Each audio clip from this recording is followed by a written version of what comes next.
Press meet ডাকার ছিল, মানে এই যে বিজেপি যেভাবে আমার জিনিসগুলোকে যেভাবে মানে ওদের আইটি সেলের যে হেড সে যেভাবে বললো, আমার মনে হলো কি আমি সুকান্তকে লাস্টে রাত্রবেলা লিখেওছি, সবাই সামনে লিখেছি কি আমার মনে হয় যারা বাংলার বাইরে বিজেপি যারা নেতারা আছে তারা হয়তো বাংলা বুঝতে অসুবিধা হচ্ছে, তো তাদেরকে একটু বাংলা ভাষাটা বোঝাও। আমার মনে হয় আমার সৌজন্যতা আমার দুর্বলতা নয়, আমার সৌজন্যতা হচ্ছে কি আমি একমাত্র লিডার যে আমার মঞ্চ থেকে বিরোধী দলকেও শুভেচ্ছা জানাতে পারি। এই চ্যালেঞ্জটা আমি তাকেও ছুঁড়ে রাখলাম। উনি তো ডেফিনেটলি ঘাটালে আসবেন, একবার এই সাহসটা করে দেখান।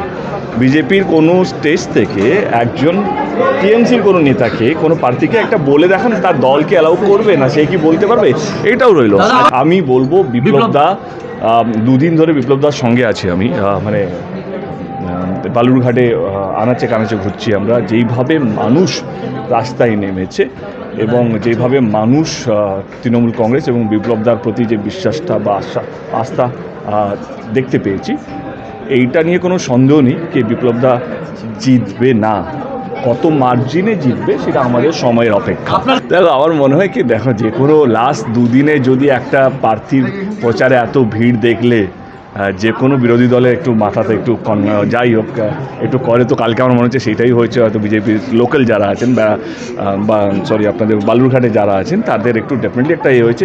কালকে তো আমি দেখলাম স্টার প্রচারক বিজেপিরও হয়ে গেলাম আমি, কারণ বিজেপির মঞ্চ থেকে আমার ভয়েসগুলো শোনানো হচ্ছে। আমি বললাম আমি কাজ বলে সেলকে যা জব আমি দিয়েছি। আমার মনে হয় তার বাংলাটা বুঝতে অসুবিধা হচ্ছে, তোমরা তো ভালো বাংলা বোঝো, তাকে একটু বাংলাটা শিখিয়ে আমাদের। নিশ্চয়ই বিপ্লবদার যখন ডাকবে জেতার পর, তখন ডেফিনেটলি আমি কথা দিচ্ছি বিপ্লবদার বাড়ি প্রথম যাবো না, যাবো সুকান্তদার বাড়িতে চাটা খাবো, তারপরে লাঞ্চটা আমি বিপ্লবদার বাড়িতে করবো।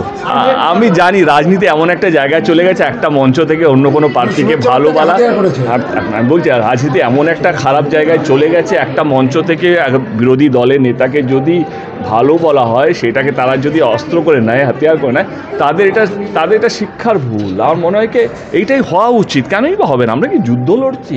একটা মানুষকে আমি চিনি, আজকে তোমরাও তো অন্য চ্যানেলে কাজ করো, তোমরা যখন চ্যানেলের বাইরে তোমরা কি কথা বলতে পারো না? আজকে একটা লোকের যদি অ্যাক্সিডেন্ট হয়ে যায়, তোমাদের যদি কোনো নিউজের যদি কোনো রিপোর্টের যদি একটা, তোমরা কি যাবে না দেখতে? তুমি বলবে না ও আমার বন্ধু, তাতে কি হয়েছে? আমরা অন্য দল করছি, আপনি যেই চোখের কি আছে? আমার মনে হয় কি দল ঠিক করেছে, বিপ্লবদা ঠিক করেছে আমি কোন রুটে যাব, এবং মানুষ ঠিক করবে মানুষ কাকে দেখতে যাবে। এবং এটা আমার বা মিঠুনদার দুজনের কিছু করার নেই। আমরা দুজনেই সত্যি কথা বলতে দল যেই আদেশটা দিয়েছে, আমরা দলকে জেতাতে চাই। এই যে আজকে